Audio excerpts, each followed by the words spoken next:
Hello again, everyone. Truck CB Sales here with a tune-up repair report for Joe in Indiana on this Galaxie DX94 HP.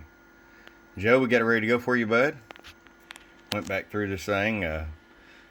You'd only took out the MOSFET final in the radio section. We put you an indestructible URF 2030 Plus in there. And along the way, also the voltage regulator went with it. So we went ahead and upgraded that to the Toshiba. Got you ready to go. Let's get right to it.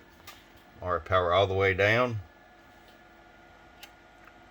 Sitting at 5 watts. We know you're going to be running a crusher built or rebuilt 6-pill.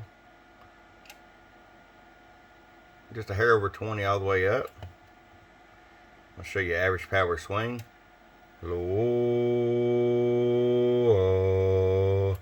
About 52, 53 bird. 250 watt scale and PEP. Low. And about 135 peak. So to cruise along the 6-pill rather nicely.